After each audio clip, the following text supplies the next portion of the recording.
बिस्मिल्लाहिर्रहमानिर्रहीम। मैं हूं मलिक मोहम्मद अली, प्रोग्राम बात से बात मलिक मोहम्मद। हम बात कर रहे थे बलदियाती इंतखाबात के मुतालिक कि सूबाई हलकों के अंदर किस तरह तब्दीलियाँ रूनुमा होने जा रही हैं, कैसे नए इतिहाद बनने जा रहे हैं और पुराने इतिहाद टूटने जा रहे हैं।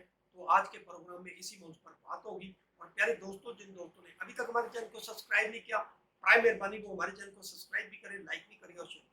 और अब बात कर रहे हैं बलदियाती इंतखाबात में नए जोड़ तोड़ धड़ेबंदियों के हवाले से।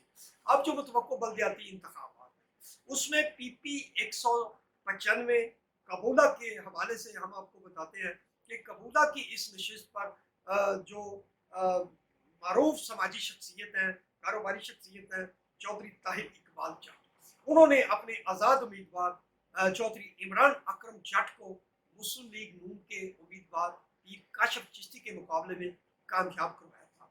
जबकि इस हल्का में तहरीक इंसाफ का जो उम्मीदवार था जनरल इलेक्शन में सलेमान सफदर भट्टी, वो तीसरे नंबर पर आया था।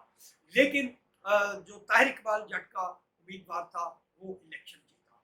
लेकिन इस इलेक्शन में ताहिर इकबाल जट के ग्रुप को खान अमीर हमजा खान रथ, जो सबक तहसील नाज़िम अरवाला थे, उनके ग्रुप की भरपूर हमायत हासिल थी। उनके भाई मियाँ अली इमरान रथ की भरपूर हमायत हासिल थी और ये ग्रुप बड़े वाज़ेह लीड से कामयाब हुआ और फिर मुस्लिम लीग नून में शामिल हुआ। अब चौधरी ताहिर इकबाल जट जो हैं वो किसी सूरत भी इस एरिया के अंदर अपने जो बलदियाती ग्रुप के उम्मीदवार हैं उनको किसी सूरत भी कामयाब कराने में भरपूर किरदार अदा करेंगे। लेकिन क्या आया जो धड़ेबंदी उस वक्त हुई थी, जो धड़ेबंदी आज भी कायम है, क्या आने वाले बलदियाती इलेक्शन में वो धड़ेबंदी कायम रह सकेगी या नहीं रह सकेगी? लेकिन कबूला की सियासत के अंदर कुछ ऐसी चीज़ें रूनमा हो रही हैं कि जिससे शायद नए इत्तेहाद की तरफ कोई ग्रुप चला जाए और नए पैनल्स बन जाए। और इस हवाले से शायद जो अर वाला ग्रुप है, जो एमएनए इरादत शरीफ का ग्रुप है, वो शायद ज़्यादा अंदाज से इसको दोबारा से अपने आप को इस एरिया में अपने ग्रुप को इन करने के लिए कोई ऐसा ग्रुप स्टैब्लिश कर सके। ये तैयारियां जारी हैं क्योंकि जो कुछ जराए कह रहे हैं कि ताहिर इकबाल जट और राना इरादत शरीफ के दरमियान नीली बार अरवाला के इलेक्शन के मौके पर कुछ तनाव पैदा हुआ था।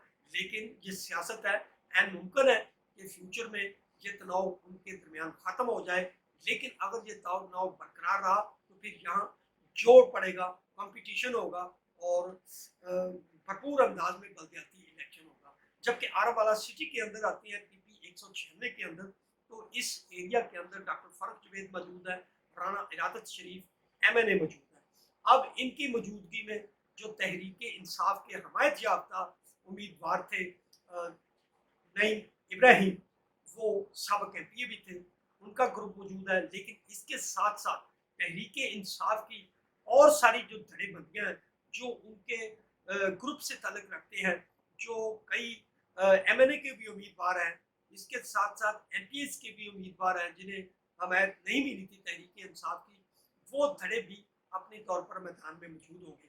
लेकिन मियाँ अमजद जोया जो सबक एमएनए भी हैं, पुराने पार्लियामेंटेरियन हैं, जिला नाज़िम पाकपतन रह चुके हैं और बड़ी कदवर शख्सियत है, अमजद जोया की धड़ेबंदी को किसी तरह नजरअंदाज नहीं किया जा सकता क्योंकि उनका ग्रुप और धड़ा आज भी बड़ी भरपूर अंदाज में मौजूद है। और जोया ग्रुप की जो सियासत है वो किसी दौर में भी कम नहीं हुई। लेकिन इस बार भी जोया ग्रुप लग रहा है कि बड़े भरपूर अंदाज में इस बलदियाती इलेक्शन की सियासत में अपनी ताकत को शो करेगा। जबकि पीपी 197 सिटी जो पाकपतन का एरिया है, मलका हाउस नूरपुर का, इसमें हस्बे रवायत डोगर फैमिली और खगा फैमिली के दरमियान कांटे का मुकाबला होता है। लेकिन इन मुकाबले के दौरान कुछ ऐसी चीज़ें भी रूनमा हो रही हैं कि शायद इस हल्का के अंदर कोई नई धड़ेबंदियां बन जाए, क्योंकि इस हल्का के अंदर आरआई ग्रुप जो है वो भी अब धड़ेबंदी की शक्ल में सामने आ रहा है। जैसा कि नूरपुर में चौधरी इजाज अहमद जो कि उमर हाशम के साथ खड़े हैं, लेकिन एन मुमकिन है कि इस हल्का के अंदर भी नए ग्रुप बन जाए, नई नई धड़ेबंदियां होगी, लेकिन इस हल्के में भी बहुत ही कांटेदार और दिलचस्प जो बल्दियाती इलेक्शन होगा, नए उम्मीदवार सामने आने की तवक्को की जा रही है। लेकिन हकीकी तौर पर जो हमने 5 सूबाई हलकों का तज्जिया किया है, इसमें वाकई हैरान कुन पर तब्दीलियां मतवक्को हैं, नई धड़ेबंदियां मतवक्को हैं। सलाम पाकिस्तान, सलाम ओवरसीज, अल्लाह हाफ़िज़।